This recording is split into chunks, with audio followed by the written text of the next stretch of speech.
Yun, so good morning mga kalapatids, no? So for today's video nga mga kalapatids, gusto ko lang i-share yung bagong breeder natin mga kalapatids. So pang malakasang breeder to mga kalapatids, no? Galing sa pang malakasang panshir dito sa Puerto Princesa mga kalapatids, no? Shoutout nga pala sa inyo, Tol Jason, then Pre Just Neri mga kalapatids, no? So ibon nila yun mga kalapatids, si Jason Francisco, then si Just Neri Morales mga kalapatids. So galing siya dito kahapon, hinatid niya yung ibon na hen mga kalapatids. So huwag na natin patagalin mga kalapatids, no? Tapos may nagtatanong pa lang isang followers natin sa TikTok. Yun, so kung ano daw ang ginagamit kong pamurga mga kalapatids. So ito yun mga kalapatids. Ito mga kalapatids, no? Hammer mga kalapatids. Yun yung ginagamit nating pamurga. So kung paano gamitin, so patapusin mo yung video mga kalapatids nang malaman.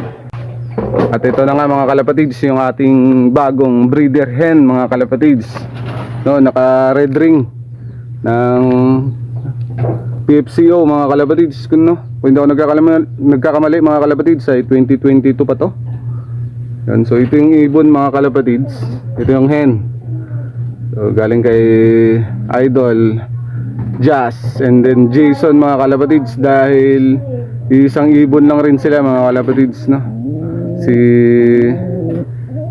Idol Just Neri yung tawag dito, taga breed, tapos hati sila ni Jason Francisco mga kalapatids. Ito yung hen mga kalapatids, ibon nila. Tapos ito yung cock mga kalapatids. Ito yung cock mga kalapatids na nag-first ng Balabak race mga kalapatids, no? So first placer ng Balabak race, naka red ring. Ito siya mga kalapatids, no? Galing kay Pastor naman to, nabili niya kay Jason Francisco mga kalapatids, then napunta rin sa atin mga kalapatids. Yan. So susubukan natin ito, same ng bloodline o same ng father mga kalapatids, pero magkaiba lang ng nanay. Yan. So purgayin na natin ang hammer mga kalapatids. So kung paano nga ba gamitin to mga kalapatids, ang ginagawa ko, kung napapansin nyo, nabulol pa. Kung napapansin nyo mga kalapatids, yan may hiwa sa gitna. Yan, so puputulin lang natin yan. Yan, hatiin lang natin yan mga kalapatids. Then tag-isa sila. So tara, painumin na natin mga kalapatids. At ito na nga mga kalapatids, no? Ito, yan.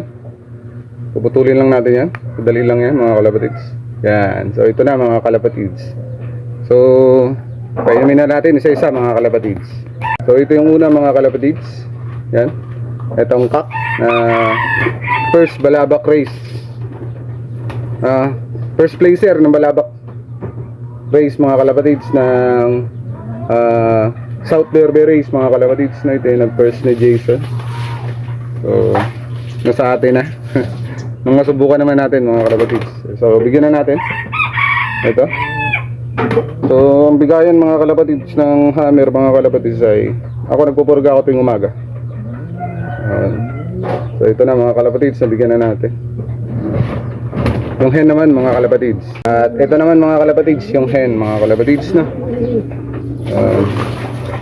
So ito na, bigyan na natin ito mga kalapatids dahil sobrang init na.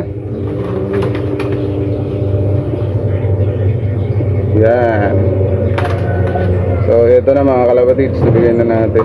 So siguro mga isang linggo lang na i-condition ko to mga kalapatids, nang para sabay-sabay sila ng mga breeder ko rito, sabay-sabay ma-viewing yung mga magiging anak nila mga kalapatids. Magsuksok tayo ng coron ring, baka 10 ring. Tingnan natin pag may budget. Yun, so hanggang dito na lang mga kalapatids, no? Sa mga bagong followers natin dyan, and then sa mga sa bagong followers pala natin, no? Maraming salamat sa inyo dahil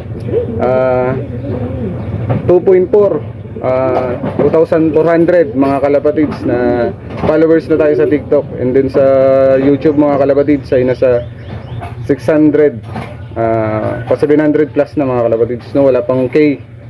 Yan, so tulungan nyo naman ako. Yan, so hanggang dito na lang mga kalapatids. Bye.